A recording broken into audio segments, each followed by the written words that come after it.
Good afternoon to the Winnebago community and Winnebago tribal members. Thank you for joining us for the last COVID community update for 2021.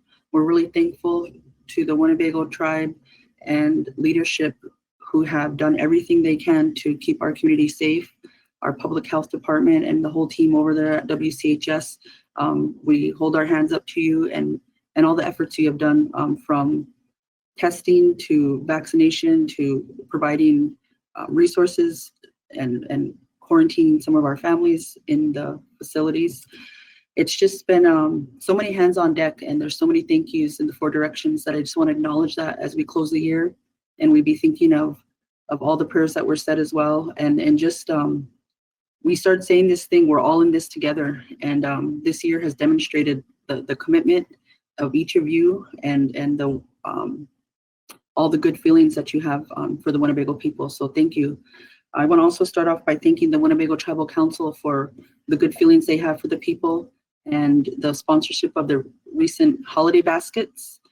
Food distribution team were so willing and able to help with those. So thank you for those that all pitched in and volunteers that came forward as well.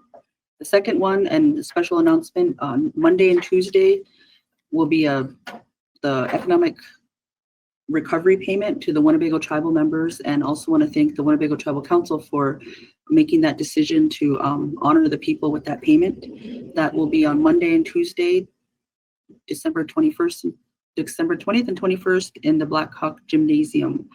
From there, checks not picked up will be mailed a gift card in the amount of $500.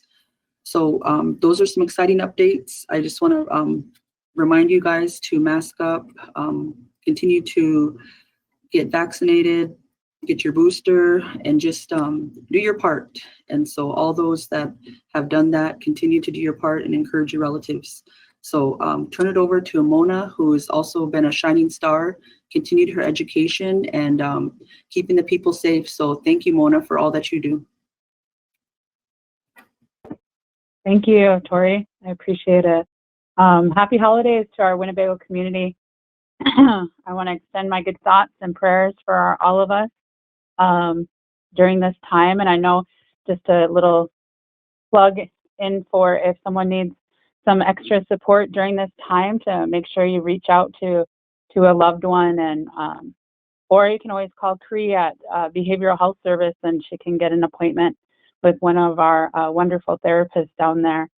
And as Tori eloquently has said, you know, we're starting to shut the door on what has been kind of a little stressful year, but we're starting a new one with all the promises of a better day. And so we've been able to accomplish many things over the past year, and we've adapted to this situation and continue to prevail because we're working together. And as we think of all the negative things that the virus has impacted on all of our lives, there are so many good things that have surfaced, you know, such as strengthening our families and helping one another and standing together to do what is needed when called upon. And so I know it hasn't been an easy road, but, you know, we're surviving together. And so I want to continue to thank everyone for their support and their efforts in this past year and our continued success into the future. So I will start this month's presentation. So the latest COVID status as of this morning was that there were no new positives and no active cases, bringing our total positive cases to 508. Unfortunately, we did have those 7 deaths attributed to COVID-19, 501 recovered cases, and 0 households in quarantine. And we have reached a huge milestone. So I'm excited to say that our Winnebago community at 12 years and older have reached that 80% vaccination rate of at least 1 dosage. And then our 5 years and older, so the entire population, we're at about 67%. So every clinic, we're seeing some more young people. So the breakdown of the positives since COVID-19 began You can see the age breakdowns for our cases of COVID since April 2020, with 27% of our cases being from 0 to 9 years of age, and then followed by our 20 to 29 years of age being at 25%, and then 30 to 39 years of age being at 16%, and then really closely followed by our 40 to 49 years of age at 15%, and then the other ones are under 10% respectively. And then our gender breakdown, we had about 54% were female and 46% were male cases. So since the beginning of our vaccine clinics, with the first one being again in January 3rd of this year, our positive cases were 29% have been from our 0 to 19 years of age, and then 20 to 29 years of age at 21%, and then 30 to 39 years of age were at 17%, and then 40 to 49 years of age were at 15%, and then both of the 50 to 59 and 60 plus are just under 10%. And then again, we see a little bit more females being at 55%, and then males being at 45% of our positive cases.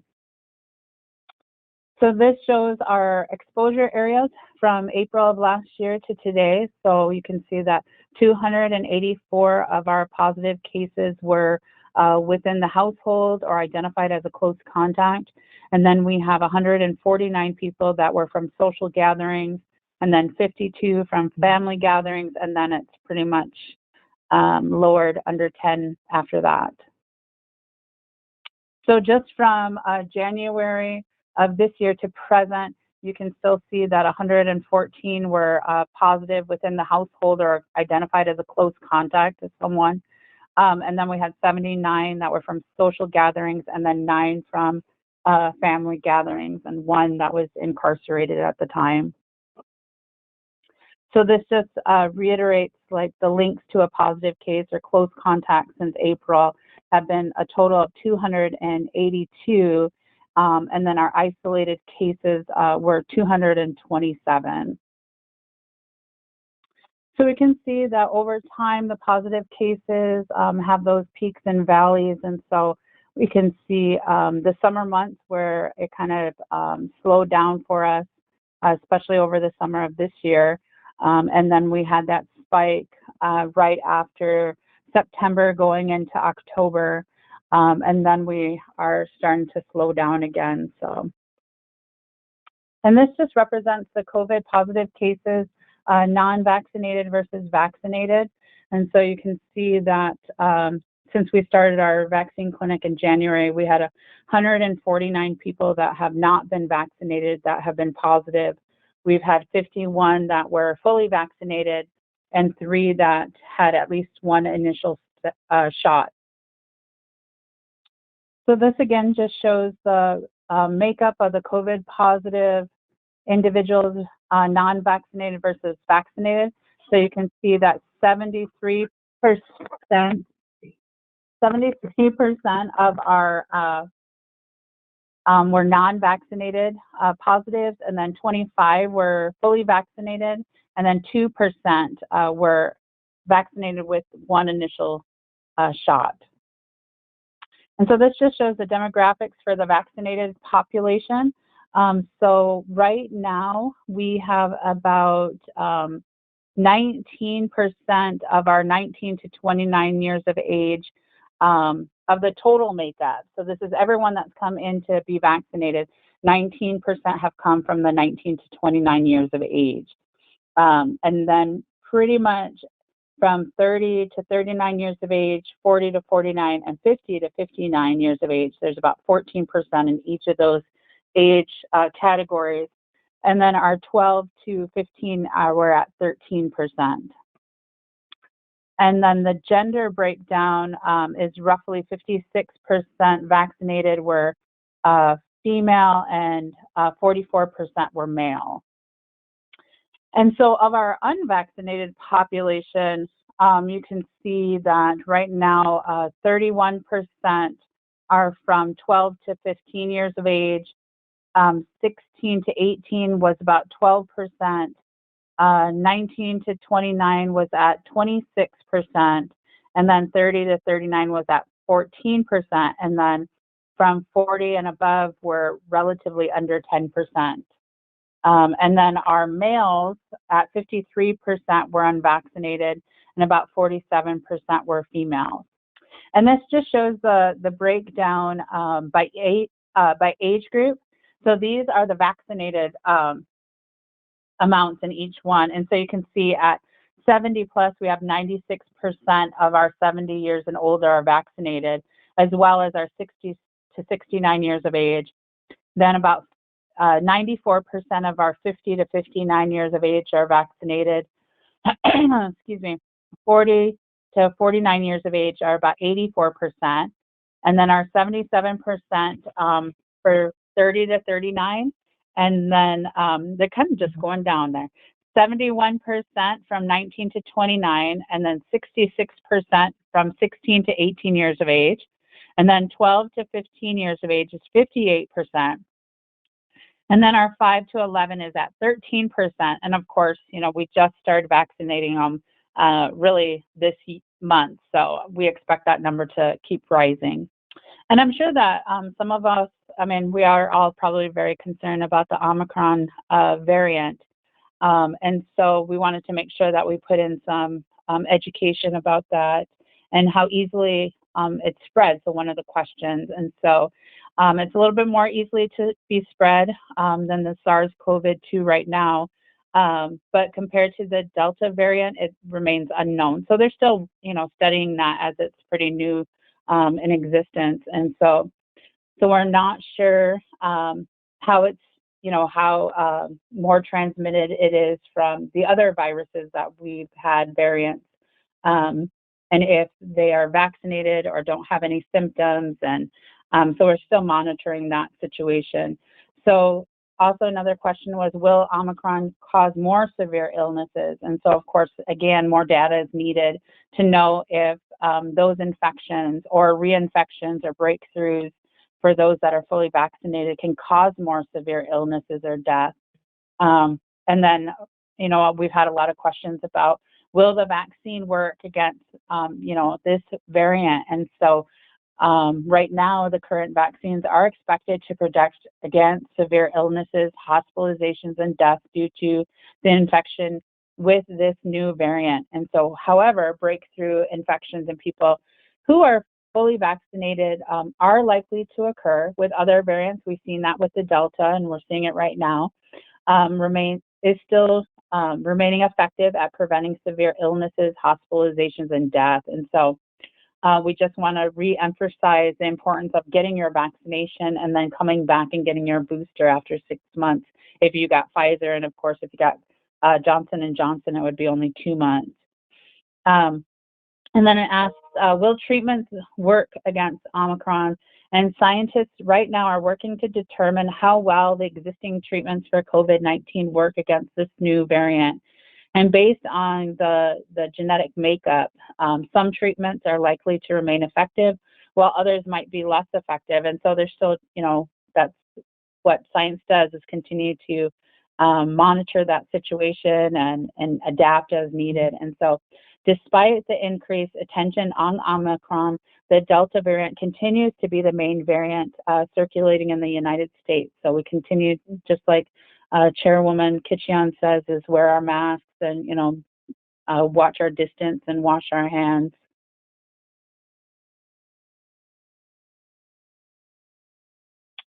So just some little updates about the COVID-19 vaccine clinic schedule.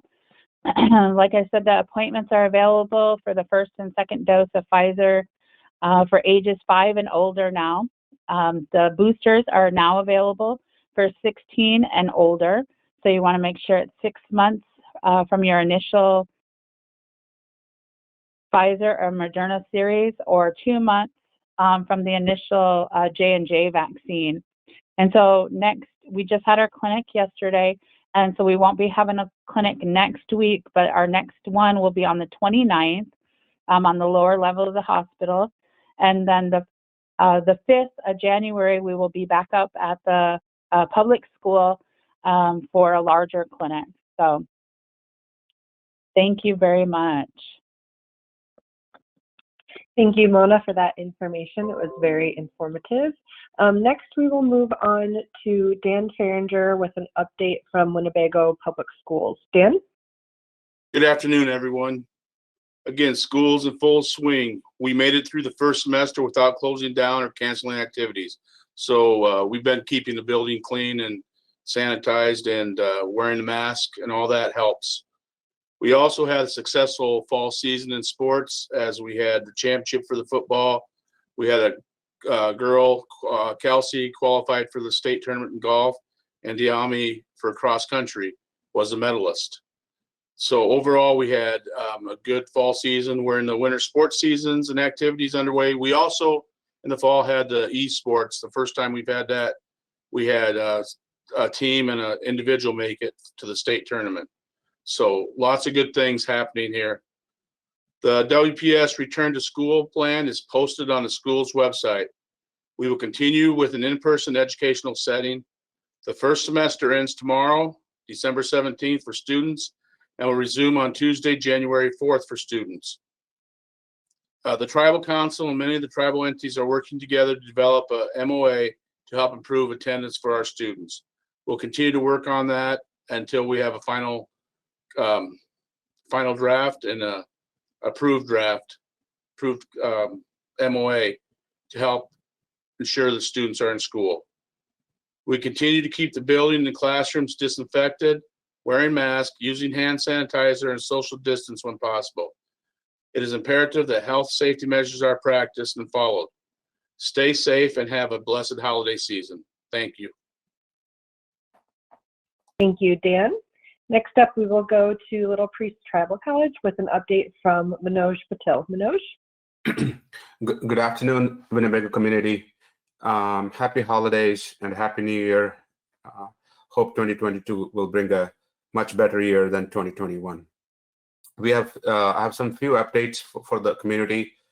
The first exciting thing is we are starting the CNA program starting spring 2022. This is a huge deal for the community. I'm so excited to start this program. I want to thank so many people who are responsible for making this happen. So we have 2 sections in spring 2022. So please contact 402-878-2380 Dr. Lori Broberg to find out more and how to register.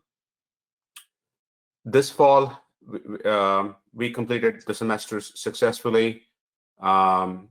We had to go online for a couple of weeks as we had few cases in the college, but I just kudos to the students, the faculty, and the staff for completing a successful semester. Our final grades were all submitted, and tomorrow is the last day of the semester at Little Priest Tribal College. We have our holiday party tomorrow.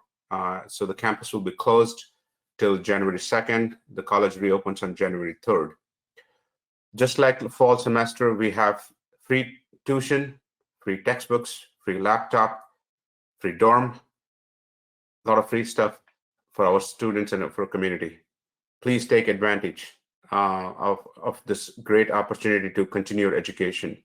It may be one class, it may be a full-time 12 credits, but do not miss this opportunity. I always believe education cannot stop. Learning cannot stop. So please promote this. Please promote our community members to take more and more classes. Fall semester, we had the 3rd highest enrollment of 165 students. We want to continue providing high quality education to our community.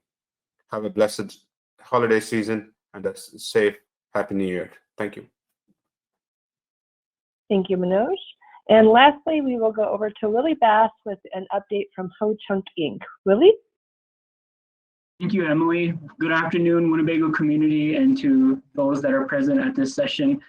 Today, I just have a few updates from Ho Chunk Inc. We're now hiring, so we have plenty of positions open. If you haven't seen the latest job postings, I just printed off a list here not too long ago, and there's at least a few dozen openings right now with Ho Chunk Inc. and about a good dozen or so of those are located in the Winnebago area. And so if you or a family member or a friend is looking for a job, tell them to check out Ho Chunk Inc. Our job openings are listed on our website. So you can go to hochunkinc.com/employment and check out all the available opportunities that we have. So if you're looking for a few extra bucks or you need an income, please check us out. We're hiring. We have a native preference because we're a tribally owned company. So that means, you know, if you apply and you're a Native American, you do have a preference being hired over somebody who is not. And that's just the beauty of being a tribally owned corporation. And so going to advocate for our open positions there. And furthermore, we have an ambassador program, which is some part-time work, very flexible scheduling, and you can have a college degree or not have a college degree. You could have a high school diploma. So the education requirements, they differ. So it's pretty inclusive to anybody. So if you want some part-time work, please apply to be an ambassador or check out any of those other open positions. So I just wanted to put in a plug for that at this time. And then secondly, next month or next year, starting in January, we'll be opening up and accepting applications for our summer internship program. So if you have a Winnebago college student in your family, or you know of one, or maybe you yourself are one, be on the lookout to apply for our internship program. The applications open up in January of 2022, and you can find the application on our website, hochunkinc.com/education. And another thing I wanted to make mention for all of our Winnebago youth, you know, Ho Chunk Inc. continually strives to support the tribal priorities, including youth and education. Therefore, I wanted to put in a plug about our academic development program, which is an educational enrichment program for 7th through 12th graders. We're now accepting applications. And so you can apply if you are interested in attending a college campus visit, for example, or maybe there's a STEM camp, or maybe you need assistance getting to your ACT prep, or taking your ACT, or maybe you need transportation or lodging, or maybe there's some other educational opportunity outside of Winnebago and you need help with some of those expenses. Please apply to our academic development program. Again, you can find the application on our website at hochunkinc.com/education. And last but certainly not least, I'm not sure when the next time we'll have an update, so I wanted to say this now. In January, on specifically the 27th, there will be a fan appreciation night at the Winnebago High School girls and boys basketball games. We will be giving free hot dogs. We do this annually. It's usually pretty fun. People show up and, you know, you just get a free hot dog.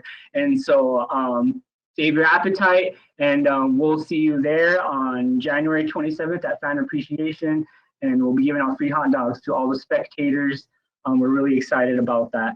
Those are the updates that I have for you from Ho Chunk Inc. Thank you very much, and I wish happy holidays to each and every one of you. Pinagigi, thank you. Back to you, Emily.